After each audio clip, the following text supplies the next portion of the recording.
A common question that people often ask is there money to be made? And it doesn't matter what particular industry, area, um, I don't know, it doesn't matter what category you look at. The question is there money to be made in renting a home? Is there money to be made in creating a new business? Is there money to be made in the space industry? Is there money to be made in the petroleum industry? Is there money to be made in growing wheat?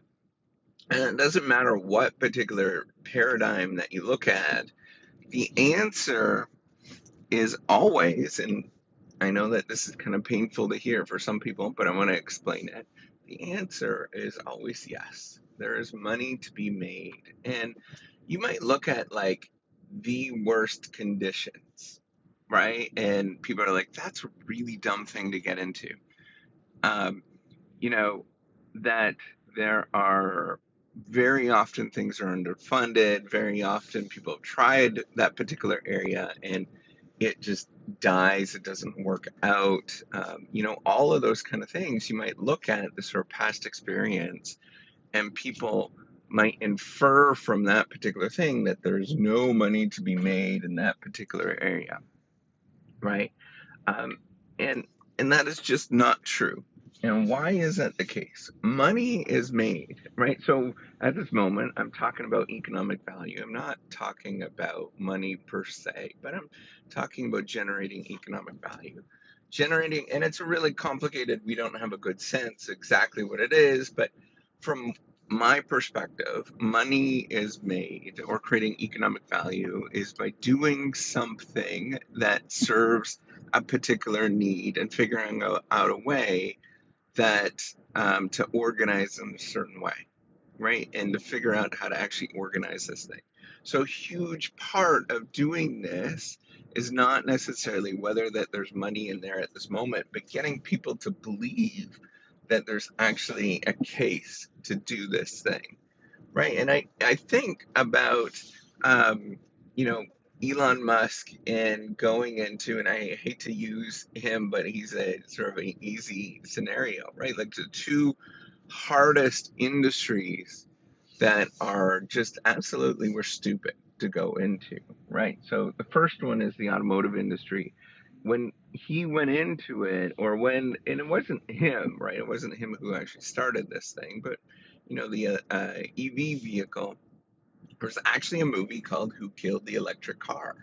And it was about basically it was impossible to do the electric vehicles or to create electric vehicles. And that's because the big three automakers back in 2000 actually had a really strong hold on the industry. And going into that was really, really stupid. It looked super dumb from the outside world, right? But here is this young, silly buffoon and a couple of other people. They just started tinkering around with things, knowing that in 20 years, right? And that's essentially what it is. In 20 years, the market's going to shift and there's going to be a demand for this particular thing.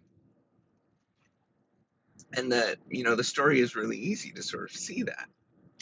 Now, the other thing is to think about the space industry, which is even more a severe case of this, right? You rely on government entities to give you money for contracts to send something into space. And that was a terrible idea because you need to have contacts with government, and then you need to figure out how to fund this thing because it's going to be a private entity. It was like so many things that was just like so stupid from the outside, right? Like just not a good idea, hands down. Everybody you'd ever talk to would be like, "This is insane to do this, and this is just for silly hobbyists to do this kind of stuff." Now, you might even think about the book, and like Amazon is a classic case of this, right? So people discounted the fact that of the internet, right? And they're like, oh, they're just selling books on the internet. Like, who cares? Um, and I'm blanking on the guy's name. I always forget his name, but you know what I'm talking about? The guy with the bad laugh.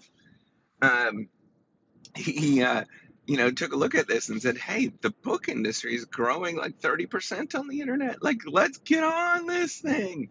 And everybody else is like, this is really dumb, right? Like, he actually left a lucrative Wall Street job to go on and actually do Amazon and create Amazon. So all industries, they all look dumb, right? And this is the book industry too. I want you to sort of look at this. This is a dying industry, right? Like people are like, this is dumb to get into this. You're selling used books, not only just, books, but used books, right? The secondary market where people are like buying things for next to nothing.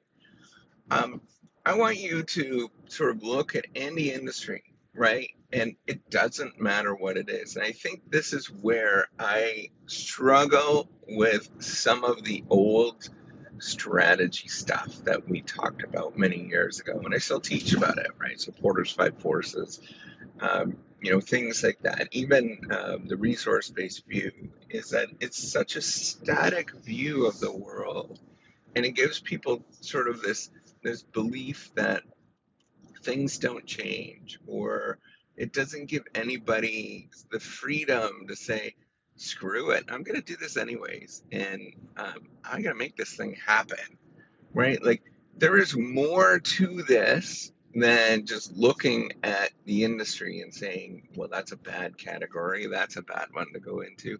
There's a lot that you can actually do by just saying, screw it, I'm going to get into this. I'm going to get into some mess, right? And I know it's going to be hard to get into this at the beginning, right? I want you to even go back to the Great Depression, right, with the Dust Bowls that were happening in the Midwest of the United States.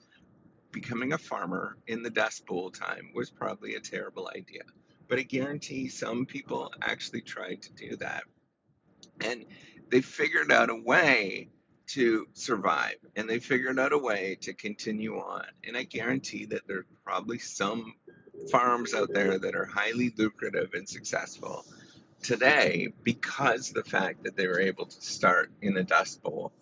And I want you to really think about all these kind of situations, right? All of these things in your life. If you have the gumption, if you just get up and you get going and you do this thing every day and you work hard at it, you can actually do some really good things. The trouble is you got to figure out how to balance everything um, and make it work. And that's a super hard thing to do, but you stick your neck out and you make it work, right? And I know that seems stupid, but that's ultimately what you need to do often. And you reach out to people that you would never reach out to. Like, you really make yourself feel silly to actually create this thing. And you just bumble along and figure it out. And eventually you're like, holy cow, I actually did this thing. Right. So I want you to sort of, instead of viewing the world in a very static way and thinking that there's only this one way to do that, and then looking at it looking at anything from the outside often looks really stupid. And I also want you to think about, like, the things that we see from the outside. We think, oh man, there's lots of money in that kind of stuff, right? So what do people immediately go to when they think about lots of money, right? They think they go into things like Wall Street. Realize, like, holy crap, it is cutthroat, and they get into day trading and they do really stupid things, right? Like, really stupid things that they shouldn't be doing in the first place. Um, if you have this view that I'm going to make something happen slowly but surely, things are a lot different, right? And that's where you get into actually doing something that creates value. So be careful about thinking about things as there's no money in that area. There's money everywhere. And it's because you're creating economic value. And if you can create economic value, there's money in Wall Street right now, right? And it's not the way that you're thinking about how I'm thinking about it. Like, I wouldn't recommend being a day trader because it's silly. You're competing against machines that are much more faster than you.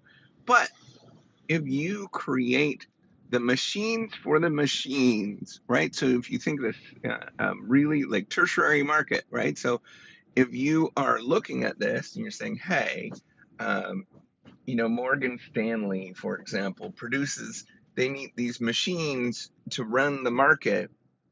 Well, you wouldn't supply Morgan Stanley directly. That would be too hard to get into that. But if you supplied the suppliers of Morgan Stanley that's producing these machines and it was specific to this particular, I don't know, maybe it's a computer chip, or you make a computer chip algorithm that is faster for trading, I guarantee somebody's going to buy that thing and you're going to make a decent amount of money, right? And that's where you think about going into these.